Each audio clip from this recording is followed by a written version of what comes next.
You won't believe Yossi slipped by the shore and fell in, gasping like a headless fish. The river surged. Yossi was swept downstream like a kite, unaware of the distance. After countless rapids, he struggled ashore in calm waters. Yossi glanced at the clouds, finding himself miles from Kevin. He scaled the cliff like a lizard in a life and death climb. He shouted Kevin's name non-stop along the river, spotted his yellow backpack, and rushed to the river instantly. Yossi jumped in, picked up his backpack, leapt ashore, and checked his supplies. The talisman was safe, along with Carl's superhero pills. He took one and felt instantly rejuvenated. He dashed uphill like a superhero, yelling Kevin's name. Hours later, Yossi realized they'd separated. An epic 4-person adventure became a ridiculous solo journey. He couldn't rely on Kevin or Carl. His priority was finding food. He spotted something interesting up a tree and decided to climb up to check it out. Just as he got up there, he encountered a snake. Yossi took a deep breath and climbed back up, ready to inspect closer. He pulled the snake from the tree hole, tossed it down, and hurled rocks, warning forest creatures not to mess with him. Yossi, armed with a map and supplies, cheered himself on. Help would come if he kept going. Unfortunately, a large bump appeared on his forehead. Subtitles: the bag moved so creepy. No trouble in a group, but alone he met a jaguar, yet glad to retrieve his backpack. He scared the beast away with fire, making the jaguar stay far. His head throbbed. He sliced the bump with tweezers and pulled out a lively bug. This was just the beginning for Yossi. Danger was lurking everywhere. Yossi stumbled upon 2 unknown bird eggs about to hatch. Hunger drove him to swallow them whole. Time seemed to blur. Yossi found human traces, yet the place was empty. He knew the road ahead was long. Perhaps luck would let him exit the jungle. His feet began to rot like a horse's, and Yossi broke down in tears, remembering the little horses they'd abandoned when in reality he was the weakest link in the team. As another dawn came, Yossi set off again, excited by human footprints, nearly jumping. He knew Kevin was nearby. But seeing 2 eggshells, he suddenly realized he's back to square one. Yossi compared footprints, went mad, fuming his dad wanted law school while he ventured against wishes.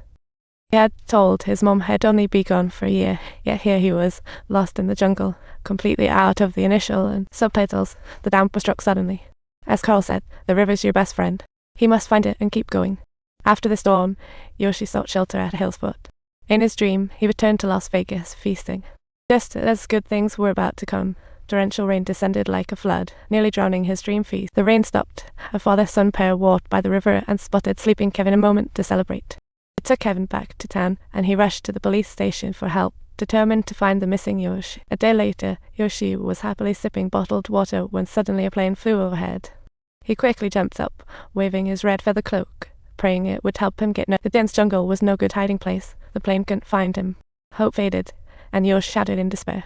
Once the plane flew past, it was almost impossible for it to circle back. Kevin returned to town, knowing he couldn't give up. The sheriff said nearly 3 weeks had passed. Finding anyone was almost impossible. Kevin's survival alone was a miracle. Kevin pleaded with the sheriff for even a hint of help, but the sheriff could do nothing. It was all they could do. Seeing Kevin's persistence, the sheriff recommended Dick, who knew the river well. But Dick wasn't optimistic either. He said there was no way anyone could survive 3 weeks in the jungle, and no amount of pleading from Kevin would change his mind. A friend must be saved. Kevin asked Dick for a boat to search Yossi upstream alone. Dick was moved by Kevin's loyalty to friendship and joined him upstream. Meanwhile, Yossi wasn't alone. Yossi met an indigenous woman, frightened but lonely. At night, he tried to comfort her. He said, "Don't fret, a plane will pass overhead to rescue us from the jungle." They walked together by day, with her close behind. At night, they huddled together for warmth, but when Yossi woke up... Subtitles: he found the woman gone. It was all an illusion. No indigenous woman existed. Yossi grew more confused. He saw neatly aligned trunks, as if in a parade, smiled, and forgot he was in the jungle. Maybe this was the end of the line. Suddenly, Yossi fell into a swamp, half of his body sinking. Soon, over half of him sank in. Luckily, his backpack offered some resistance, and the soft grass broke on contact. He attempted to grab the talisman. Better stay still. Yossi felt despair and slipped into unconsciousness again. He focused on a leaf overhead, touched it gently, pulled it down slowly, then grasped a branch and applied force softly, hoping the branch wouldn't snap. He climbed out of the swamp little by little, fighting to stay awake. Spotting a huge swarm of fire ants in the trunk, Yossi suddenly had a brilliant idea. Surviving one more day would do. Time's owl, he shook the trunk, dousing himself with countless fire ants, and Yossi, initially weak, instantly snapped out of his illusion. He finally reached the Amazon, found an open spot, and made a help signal with logs, hoping a plane would fly by. Hope was slim, yet he saw turtle food arrived and bit in. This time he restrained himself, lying flat. He could barely see what lay ahead, and Yossi's adventure journey seemed never ending. If you like Yossi's adventures, subscribe for more great stories.